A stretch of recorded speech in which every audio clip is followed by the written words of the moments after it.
찬양대의 귀한 찬양처럼 오늘 우리의 삶 가운데 빛으로 임하셔서 우리의 마음과 생각과 삶 가운데 있는 모든 어둠을 몰아내시고 하나님의 아름다운 선물로 채워주시는 귀한 축복 누리시기를 주의 이름으로 축원합니다. 아멘. 오늘 본문의 말씀은 베드로 사도가 성령님의 인도하심을 따라 이방 사람 고넬료의 집에 가서 주의 말씀을 나눈 내용입니다. 우리가 말씀을 대할 때에 그랬구나 하고 지나갈 수가 있습니다. 베드로가 이방 사람, 그것도 로마의 장교인 고넬료의 집에 방문해서 그와 교제하고 그 가족들과 함께 예수님의 사랑을 나누는 사건을 대할 때 그냥 무심결에 지나갈 수가 있습니다. 하지만 본문의 사건은 놀라운 전환점을 우리에게 보여주고 놀라운 충격적인 사건임을 우리가 깊이 들여다볼 필요가 있습니다. 왜냐하면 유대인인 베드로 입장에서는 이방인을 만난다는 것, 이방인과 교제한다는 것, 이방인에게 복음을 나눈다는 것은 생각해 본 적도 없고 또한 상상하기조차 꺼려지는 사건이기 때문입니다. 예수님께서 부활 승천하시면서 제자들에게 지상 명령을 주셨습니다. 사도행전 1장 8절에 오직 성령이 너희에게 임하시면 너희가 권능을 받고 예루살렘과 온 유대와 사마리아 땅끝까지 이르러 내 증인이 되리라, 이렇게 예수님 지상 명령을 주셨습니다. 그래서 성령이 임하시면 그들의 삶 가운데 어떤 놀라운 역사가 일어날지를 예수님께서 짧지만 정확하게 일러주셨습니다. 하지만 제자들의 입장에서는 내가 사마리아로 간다고, 내가 사마리아 사람을 만난다고, 내가 땅끝에 간다는 건 도대체 뭘까? 그것에 대해서 많은 생각이 있었을 겁니다. 그러던 중에 예루살렘 교회에 큰 핍박이 오자 예루살렘 교회 많은 성도들이 흩어지게 되었습니다. 그 중에 빌립이 사마리아 지역에 가서 복음을 증거합니다. 이 소식을 듣고 베드로와 요한이 사마리아 지역에 가서 함께 사역을 하면서 안수를 했더니 성령이 임하시는 것을 사도들이 경험을 합니다. 그 사건 또한 사도들의 입장에서는 큰 충격이었을 겁니다. 내가 하나님께 선택받은 유대인으로서 예수님께서 약속하신 성령을 받는 것은 어찌 보면 당연하다고 또 귀하다고 느껴지지만 그동안 상종조차 하기 싫었던, 내가 멸시해왔던 저 사마리아 사람이 성령을 받는다, 예수 그리스도를 통해 은혜를 받는다, 유대인인 베드로나 사도들의 입장에서는 충격적인 사건이었습니다. 예수님께서 제자들과 함께 이동하시다가 사마리아 수가성에 들렸을 때 수가성 여인에게 예수님께서 물을 좀 달라고 했을 때 그 사마리아 수가성 여인이 충격을 받습니다. 당신이 유대인이면서 어떻게 나한테 말을 건넬 수가 있는가? 왜냐하면 그런 일은 상상해 본 적이 없기 때문에. 유대인과 사마리아 사람들은 그런 관계였습니다. 또 예수님과 사마리아 여인이 대화하는 것을 제자들이 먼 발치에서 보면서 무슨 일인가, 무슨 이야기를 나누셨을까, 그 생각을 하기 전에 어떻게 저런 일이 있지? 어떻게 유대인이 사마리아 사람, 그것도 여인과 대화를 나눌 수 있다는 말인가? 제자들의 입장에서는 그 장면이 납득이 가지 않는 상황이었습니다. 그런데 성령님의 인도하심을 따라 제자들이 사마리아 지역에 가서 복음을 전하고 그들에게 안수했을 때 성령의 임함을 통해 예수님께서 주신 지상 명령의 의미, 참뜻이 무엇인지, 그리고 성령께서 그들의 삶을 어느 방향으로 인도해 가시는지를 제자들이 깊이 깨닫게 됩니다. 성령님께서 우리를 이렇게 인도하시는구나 하고 느꼈습니다. 결코 사마리아 사람들이 복음에 소외되지 않는다는 것을 그들이 확인하게 되었습니다. 하지만 이방인 선교는 또 다른 측면이 있었습니다. 예수님께서 땅끝까지 너희들이 가서 내 증인이 될 거다 말씀하셨지만 제자들의 생각은 뭐였냐면 땅끝에 있는 유대인들, 우리 디아스포라 유대인들에게 예수님의 십자가 그 복음을 전하라고 하시는구나, 이렇게 생각을 했다는 거예요. 아무리 생각해도 이방인에게 가서, 로마 사람에게 가서 그들에게 복음을 전한다는 것은 상상조차 되지 않은 그러한 장면이었다는 것입니다. 그런 중에 성령께서 강력히 역사하셔서 베드로와 고넬료가 만나는 장면이 사도행전 10장에 기록이 되어 있습니다. 베드로가 고넬료를 만나고 이렇게 선포합니다. 34절에 베드로가 입을 열어 말하되 내가 참으로 하나님은 사람의 외모를 보지 아니하시고, 이렇게 말합니다. 무슨 말입니까? 그동안은 하나님께서 사람의 외모를 보신다고 생각해 왔다는 것입니다. 하나님께서 사람의 얼굴을 보신다. 무슨 뜻이냐면, 이 말씀의 뿌리는 결국 유대인의 입장에서는 하나님께서 혈통을 따라 복을 주실 것이다. 나는 아브라함의 후손이기 때문에 하나님께서 아브라함의 얼굴을 보고 그 혈통을 따라 나에게 구원의 은총, 복을 주실 것이라고 확신을 했습니다. 그 반면에 저 사마리아 사람이나 저 이방인들은 아브라함의 후손이 아니기 때문에 결코 복의 대상이 될 수 없다. 그래서 쉽게 말해서 하나님께서 사람의 얼굴 보고 복을 주신다. 하나님께서 사람의 얼굴 보고 구원의 은총을 베푸신다. 이렇게 유대인들이 생각을 해왔다는 겁니다. 그런데 고넬료를 만나는 순간 자신이 가져왔던 그 고정관념, 그 편견, 그리고 그 관성이 모두 다 붕괴되는 것을 베드로가 경험을 하게 됩니다. 그러면서 여기서 이 고백을 선포하게 되는 것입니다. 한 걸음 더 나아가 35절에 이렇게 말합니다. 각 나라 중 하나님을 경외하며 의를 행하는 사람은 다 받으시는 줄 깨달았도다. 이렇게 말합니다. 처음에 말씀드렸던 것처럼 유대인들은, 또 제자들은 땅끝의 개념을 땅끝에 사는 유대인들 이렇게 생각을 했는데, 이 35절의 말씀이 뭐라고 말하냐면, 각 나라 가운데 그가 하나님을 경외하고 의를 행한다면 하나님께서 그를 다 받으신다는 것을 내가 깨달았다.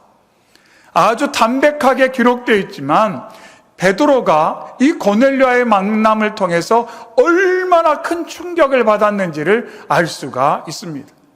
그동안 가지고 왔던 모든 고정관념이, 자신이 가지고 있었던 모든 관점이 다 깨지고 새로운 관점을 갖게 되었다. 그것이 오늘 말씀 가운데 담겨져 있습니다. 우리가 신앙생활을 하면서도 여타의 이유로 우리의 마음과 생각 가운데 고정관념이 있어요. 근데 그것이 하나님께서 기뻐하지 않은 고정관념임에도 불구하고 그냥 내 마음과 생각 가운데 오래 자리 잡고 그냥 그것을 내가 용인한 채 살아가는 경우가 있더라는 거죠. 저는 되돌아보면 참 부끄러운 기억이 있어요. 청년 때에 짐을 싸서 잠깐 공부하겠다고 외국에 나간 경우가 있었는데, 처음 비행기를 그렇게 오래 타고 영국의 런던에 딱 도착을 했는데 너무 무서운 거예요. 왜 무서웠을까요? 처음으로 피부가 까만 사람을 봤어요. 처음으로 아랍 사람들을 봤어요. 참 시골 사람답죠. 그런데 제가 그동안 봐왔던 것은 모두 다 저에게 편견과 고정관념을 가져다주는 그런 잘못된 정보가 많이 있었습니다. 그동안 봐왔던 미디어, 지금처럼 인터넷이 된 것도 아니기 때문에 봐왔던 것은 피부가 좀 진한 사람들은 생각해 볼 때 어디선가 총이나 칼을 꺼내가지고 누군가한테서 돈 달라고 할 것 같고, 그보다 좀 덜 그런 아랍 사람들은 혹시 폭탄을 가지고 있지 않을까, 테러리스트는 아닐까, 전혀 공감을 못 하시네요. 근데 저는 그랬어요. 왜냐하면 그렇게 계속해서 각인되어 왔기 때문에, 잘못된 정보만 들어왔기 때문에. 그래서 딱 공항에 내렸는데 움직이지를 못하겠는 거예요. 생각보다 피부가 하얀 사람들보다 까무잡잡한 사람들이 너무 많은 거예요. 근데 다들 막 크고 왠지 험악하게 느껴지고, 상당 기간 제 마음속에 있는 그 잘못된 어떤 시각이 저를 참 힘들게 했던 경우가 있습니다. 근데 이 제자들, 사도들도 마찬가지예요.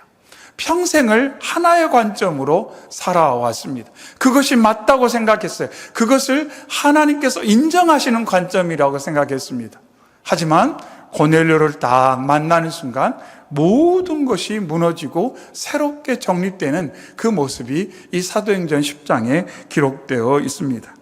그러면서 뭐라고 말하냐면, 각 나라 중 하나님을 경외하고 의를 행하는 사람을 하나님이 받으신다. 무슨 말입니까? 고넬료를 딱 보니까 하나님을 경외하는 사람이에요. 의를 행하는 사람이라는 것을 깨닫게 되었어요. 그것이 이 베드로에게는 충격이었습니다. 어떻게 이방 사람이 하나님을 경외할 수 있는가? 어떻게 이방 사람이 의를 행할 수 있는가? 한 번도 생각해 본 적이 없어요. 가능성이 없다고 생각해 왔어요. 그런데 고넬료를 딱 만나보니까 이방인 가운데도 하나님을 믿는 사람이 있다라는 거예요. 어떻게 보면 자기보다 훨씬 하나님을 잘 믿는 것처럼 보이는 그 이방인 고넬료를 만나면서 이 베드로 사도가 큰 충격을 받게 됩니다. 내가 잘못 생각했구나. 그런데 본문 앞 2절에 보니 좀 더 구체적인 몇 가지 내용이 나타나 있습니다.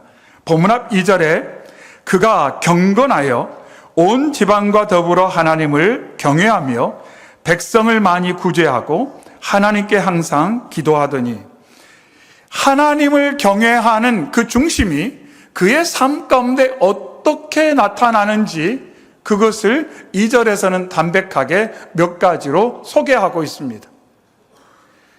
하나님을 경외한다는 것은 하나님을 깊이 만남으로 말미암아 하나님의 거룩함, 하나님의 광대함, 하나님의 하나님 되심을 느끼면서 내 마음속에 자리하게 되는 하나님에 대한 반응이 경외심이에요. 우리는 늘 반응을 하며 살고 있지 않습니까? 하다못해 어떤 맛난 음식을 먹고도 와! 라고 반응을 해요. 그러니까 뭔가 반응을 한다는 거죠. 그러니까 하나님을 깊이 만나면 그 하나님에 대한 반응이 뭐냐면 여러 가지 중에 핵심이 바로 경외예요. 하나님에 대한 건강한 두려움. 모세가 호레산 떨기나무 가운데 임하신 하나님을 대하는 순간 엎드렸던 것처럼, 이스라엘 백성들, 믿음의 사람들이 그렇게 반응했던 것처럼 이 고넬료의 마음 가운데 경외심이 있었다는 거죠. 근데 그 경외심이 그의 삶을 어떻게 끌어갔냐면 경건으로 이끌어갔다, 이렇게 말합니다. 경건. 이 경건이라는 개념이 상당히 넓으면서도 깊고 좀 어렵게 느껴질 수도 있습니다. 근데 이 경건이라는 것은 뭐냐면 결국 하나님이 기뻐하시는 삶에 집중하는 삶이었다, 이렇게 볼 수 있어요. 그리고 하나님께서 기뻐하시는 삶을 살려는 의지, 그리고 하나님의 도우심을 경험해서 그 삶이 경외가 삶으로 나타나는 것, 그것을 경건, 이렇게 좀 쉽게 정리를 해볼 수가 있습니다. 하나님을 경외하는 고넬료의 그 중심이 또한 온 집안 사람들에게 영향을 끼쳤습니다. 그래서 온 집안과 더불어 하나님을 경외했어요. 쉽게 말해서 아빠가 하나님을 경외하니까 엄마도 하나님을 경외하게 됐어요. 아빠가 하나님을 경외하니까 그 경외하는 마음이 가족들에게 영향을 끼쳐서 자녀들도 하나님을 경외하게 됐다는 거예요. 그리고 그 집안에서 함께 머무는 모든 식솔들까지 하나님을 알고 하나님을 경외하게 되었다. 그래서 한 사람이 하나님을 알고 하나님을 경외하는 것이 얼마나 놀라운 영향력을 끼치는가를 우리는 고넬료를 통해서 알 수가 있었다는 거예요. 그러니까 베드로가 이 가정에 딱 들어가는 순간 느낄 수가 있었다는 거죠. 어떻게 이런 가정이 있지? 어느 가정마다 들어가면 집안 분위기라는 게 있지 않습니까? 근데 딱 집을 들어갔더니 온 가족의 얼굴, 온 가족의 태도, 그 집안에서 일하는 모든 이들까지의 표정과 태도와 분위기 속에서 여느 다른 가정에서 느낄 수 없는 뭔가를 베드로가 많이 느꼈다는 거예요. 그런데 조금씩 알아보니 하나님을 경외함이 이 고넬료를 통해서 온 가족들에게 전달되어 온 가족들이 하나님을 경외한다는 것을, 하나님을 깊이 인식하고 알고 있다는 것을 베드로가 알고 큰 충격을 받죠. 그리고 나서 하나님을 경외하는 삶을 통해서 이 하반에 보니까 백성을 많이 구제하고 이렇게 말합니다. 로마의 군인이 그 지역에 있는 사람들을 구제한다. 뭐 그럴 수도 있지 하고 지나갈 수가 있어요. 조금 쉽게 한번 풀어서 보면 일제강점기에 순사가 동네 사람을 구제했다. 좀 그림이 안 그려지죠? 그러지 않습니까? 이 당시에 로마의 군인들, 로마의 어떤 지위를 갖고 식민지에서 영향력을 끼쳤던 사람들은 일반적으로 어떤 모습이냐면 식민지 사람들을 수탈해요. 수탈해서 부를 축적합니다. 축적한 부를 가지고 로마에 영향력 있는 사람들한테 보내요. 저 좀 로마로 끌어당겨 주세요. 좋은 자리 좀 저에게 허락해 주세요. 그래서 식민지에서 수탈하고 수탈한 많은 물질을 로마에 보내고, 그래서 많은 식민지 사람들은 이 식민지에 와 있는 로마의 군인들, 또 정치적 힘을 가진 총독과 같은 사람들을 경멸하고 두려워했어요. 복합적인 감정을 가졌다는 거죠. 근데 고넬료는 전혀 그렇지 않았다는 거예요.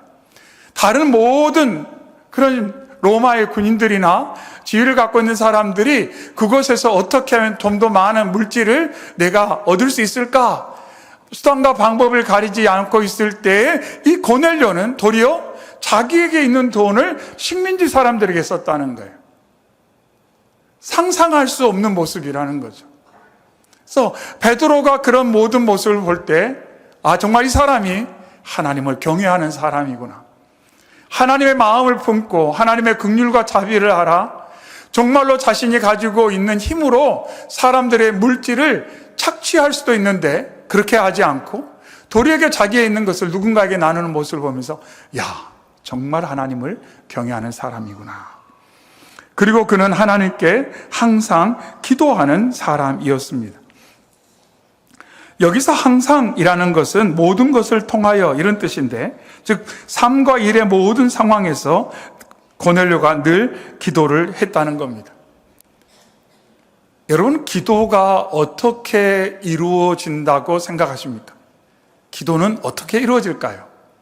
이 고넬료의 모습 속에서 볼 때, 하나님, 제가 비록 로마의 장교로서 사람들이 저를 두려워하고 나름 뭔가 권세를 가지고 있다고 보일지 모르지만 하나님, 저는 늘 부족합니다.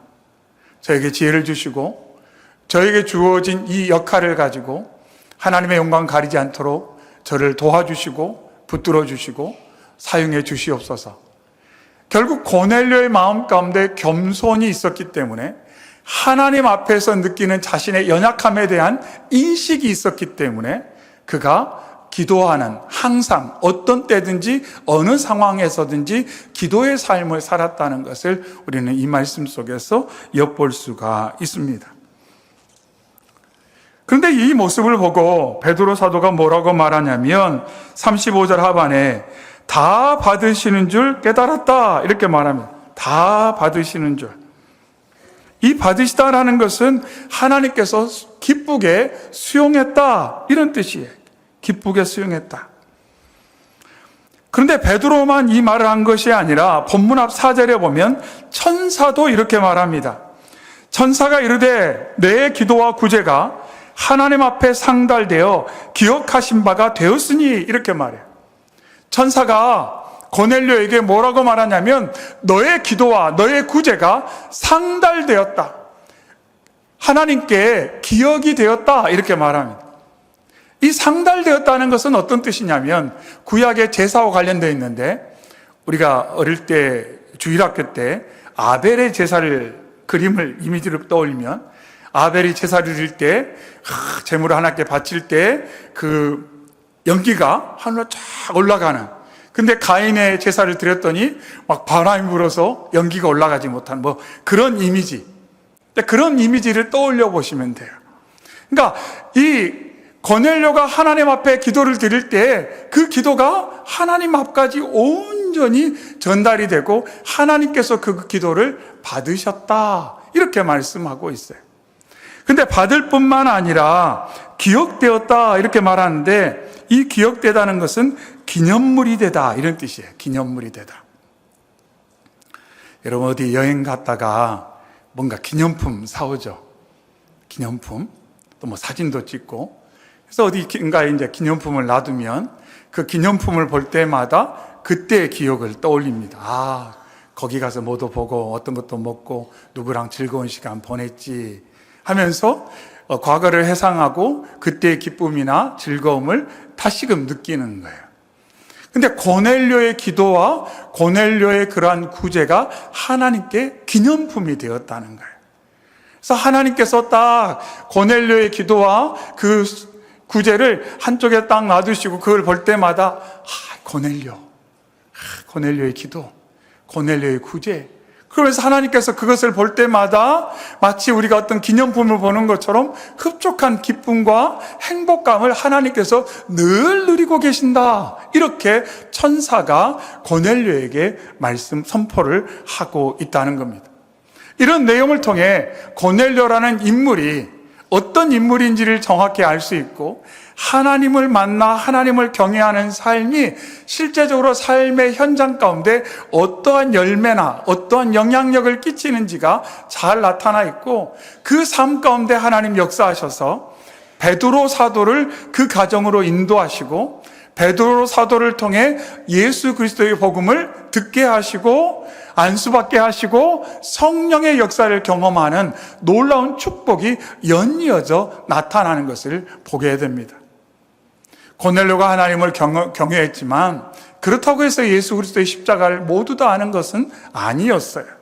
그런데 하나님께서 그 기도와 그 구제를 기억하시고 수용하시고 기뻐하시는 중에 때가 되어 베드로를 그 가정으로 인도해 주시더라는 거예요.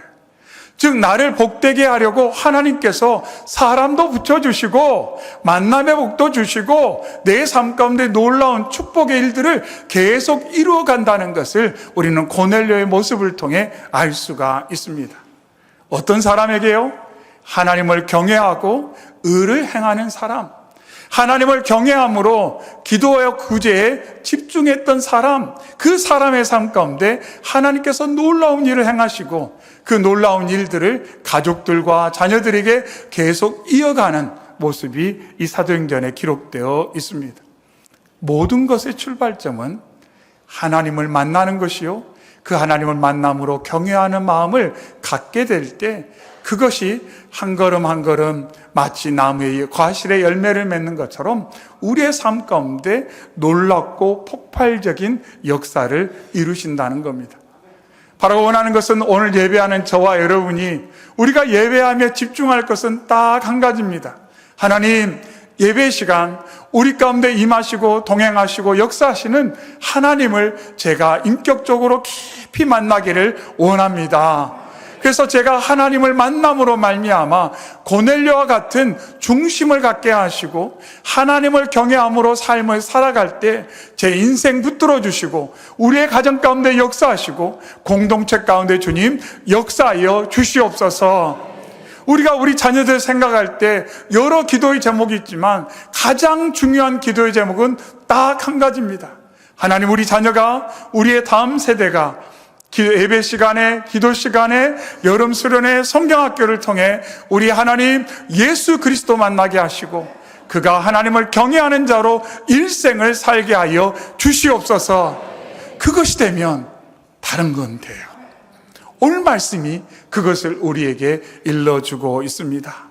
이 놀라운 복을 받아 누리는 저와 여러분 되시기를 주의 이름으로 축원합니다. 아멘. 오늘 주신 말씀 가지고 함께 기도합니다. 하나님, 이 예배 시간 주의 마당만 받고 돌아가지 않게 하여 주시옵시고 고넬료의 가정 가운데 임하시고 역사하신 성령이여 저의 마음 가운데 우리 가운데 역사하여 주시어서 하나님, 예수님, 성령님 만나게 하여 주시옵시고 하나님을 경외하는 자로 살아가게 하여 주시옵소서.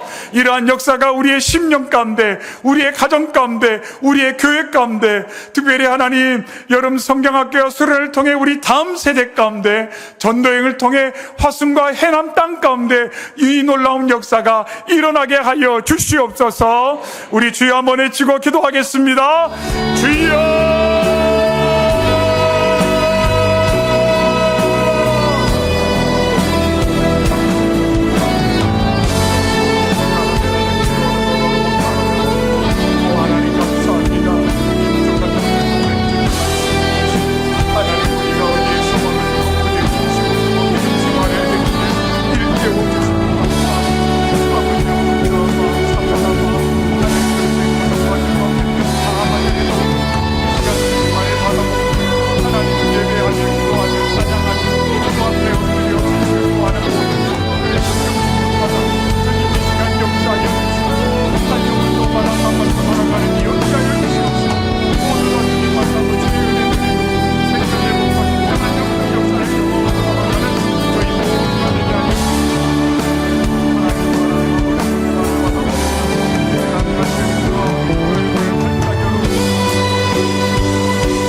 사랑의 주 하나님 아버지 감사합니다.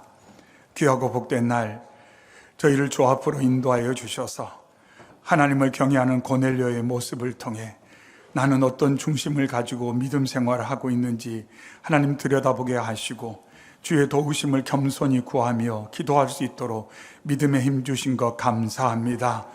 하나님, 우리의 생각과 삶이 여러 가지 보여지고 들려지는 것으로 산만하거나 나뉘지 않게 하여 주시옵시고, 하나님 삶의 순간순간 겸손히 주 앞에 나와 주님 앞에 엎드리고 주님을 의지함으로, 하나님을 경외함으로 하나님 세상 가운데 그 어떤 것도 두렵지 않는 확신과 담대함을 가지고 살아가는 저희가 되게 하여 주시옵소서. 하나님, 저희 자녀들의 우리 다음 세대에게 하나님 고넬료와 같은 믿음을 허락하여 주시옵소서. 하나님을 경외함으로 의를 행하게 하여 주옵시고, 그 기도와 구제가 하나님께 상달되고 기억되어 만남의 복을 누리며 하나님의 인도하심을 받는 우리의 자녀들과 다음 세대 되도록 주여 도와주시옵소서. 이를 위해 진행되고 있는 여름 성경학교와 수련회 가운데 성령이여 강권하시고 역사하여 주시옵소서. 특별히 애쓰고 수고하는 우리 교사들 하나님 세임 주시고 그 마음에 성령의 충만함을 덧입혀 주시옵소서. 하나님, 기도함으로 하나님 해남으로 화순으로 나아갑니다. 하나님, 전도여행의 발걸음을 축복하여 주셔서 그곳이 땅끝이오니 저희가 기도하며 주의 복음 나눌 때 그 가운데 하나님의 나라가 확장될 수 있도록 축복하여 주시옵소서. 모든 것 주님께 의지하고 감사드릴 때 살아 역사하시는 예수님의 이름으로 기도하옵나이다. 아멘.